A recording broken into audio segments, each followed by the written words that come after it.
നമസ്കാരം. 2 മിനിറ്റ് വാർത്തകളിലേക്ക് സ്വാഗതം.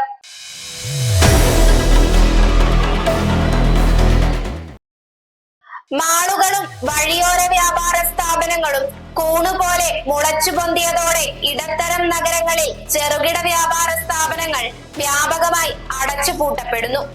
ഗ്രാമീണ നഗര വ്യത്യാസമില്ലാതെ ആയിരക്കണക്കിന് ചെറുകിട വ്യാപാര കേന്ദ്രങ്ങളാണ് ഓരോ വർഷവും പ്രവർത്തനം അവസാനിപ്പിക്കുന്നത്.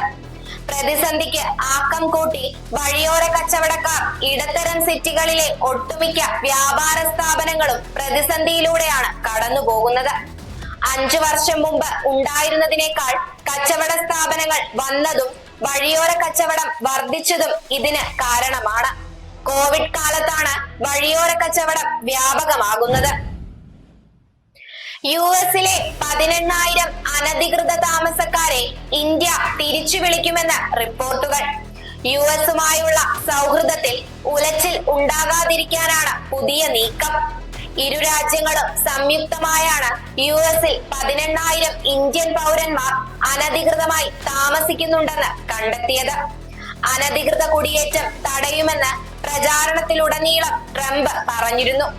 അനധികൃത കുടിയേറ്റക്കാരെ തിരിച്ചു വിളിക്കുന്നതിനു പകരമായി നിയമാനുസൃതമായി എത്തുന്ന ഇന്ത്യക്കാരെ US സംരക്ഷിക്കുമെന്നാണ് ഇന്ത്യയുടെ പ്രതീക്ഷ.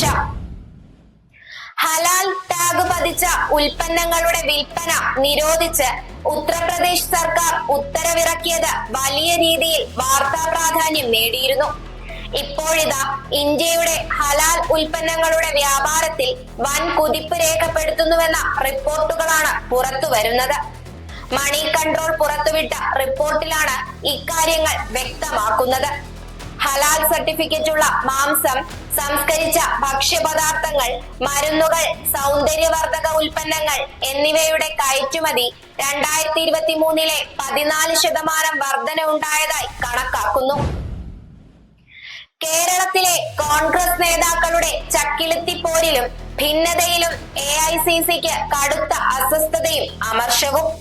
അടുത്ത വർഷം സംസ്ഥാനം തെരഞ്ഞെടുപ്പിലേക്ക് പോകാനിരിക്കെ KPCC-ലെ അന്തർസംഘർഷവും പ്രതിപക്ഷ നേതാവും KPCC പ്രസിഡന്റും തമ്മിലുള്ള താൻപോരിമയും കേന്ദ്ര നേതൃത്വത്തിന് അമർഷമുണ്ടാക്കിയിട്ടുണ്ട്. നേതൃത്വത്തിൽ മാറ്റത്തിന് കാഹളം മുഴങ്ങുന്നുണ്ട്.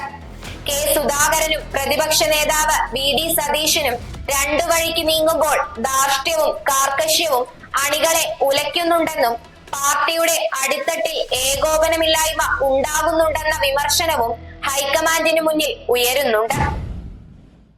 വാർത്തകൾ അവസാനിച്ചു. നന്ദി, നമസ്കാരം.